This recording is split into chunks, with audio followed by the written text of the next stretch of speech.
Bonjour à tous, je suis Victor, votre professeur DigiSchool en sciences économiques et sociales. Aujourd'hui, nous allons nous intéresser à l'analyse weberienne.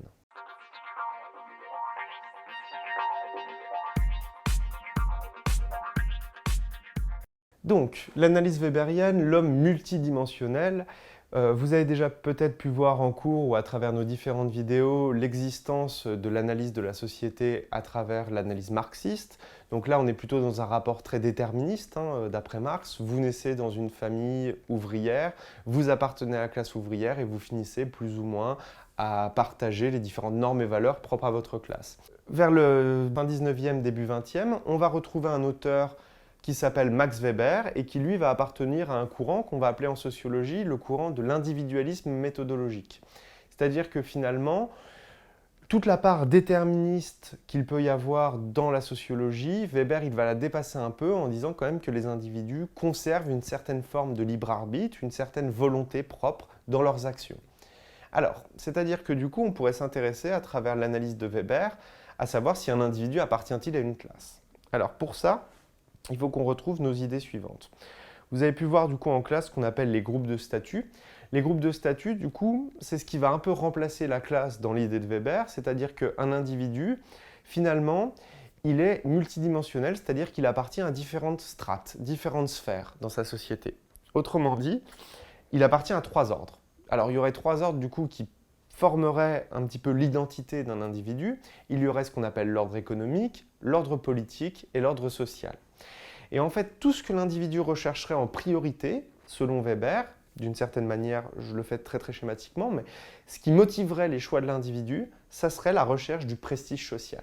Alors pour essayer de vous expliquer du coup le fait qu'un individu soit multidimensionnel, je vais vous prendre un exemple sur les différents ordres. L'ordre économique, ça serait un petit peu ce qu'on appellerait dans notre société actuelle les CSP. D'accord, votre catégorie socio-professionnelle. Alors on pourrait prendre l'exemple du coup d'un médecin. D'accord, médecin, donc du coup il serait dans le cadre ou profession libérale. Donc, dans sa CSP, son ordre économique est un ordre économique relativement élevé. Normalement, son ordre social, du coup, si j'en suivrais l'analyse de Marx au début, dans le déterminisme, un médecin devrait avoir un ordre politique à donc voter pour un certain type de parti. Donc en principe, on va dire souvent que les médecins votent à droite, historiquement.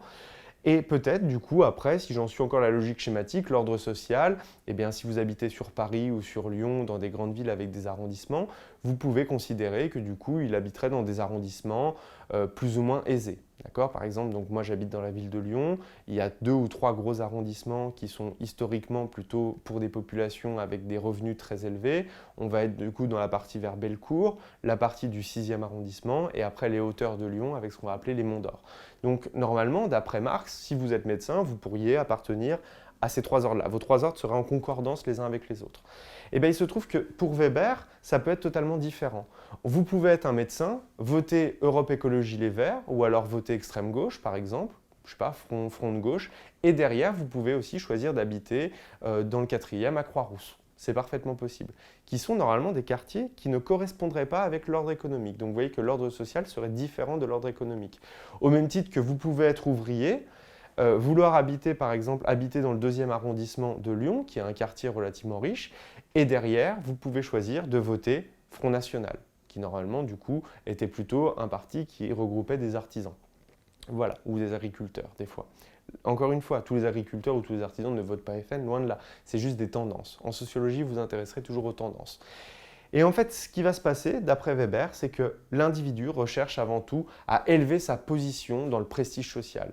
Ce qui fait que des fois, par exemple, vous allez retrouver des ouvriers ou des personnes avec un faible capital économique, mais qui vont posséder des voitures de luxe, type BMW, Audi, et du coup, dans le but simplement, aux yeux de la société, d'avoir un prestige social plus élevé que ce que ne leur permettaient leurs conditions économiques. Voilà, donc ça c'est l'analyse de Weber, l'homme multidimensionnel. Et dans la poursuite un petit peu de cet individu aux multiples dimensions, vous allez retrouver des fois dans votre livre un auteur qui s'appelle Bernard Lahire et qui lui aussi parle de l'homme pluriel, qui dit du coup qu'un individu a de multiples identités. Je vous remercie d'avoir suivi cette vidéo, n'hésitez pas à vous abonner à notre chaîne YouTube et à laisser différents commentaires. Pour ma part, je vous retrouve très bientôt sur DigiSchool.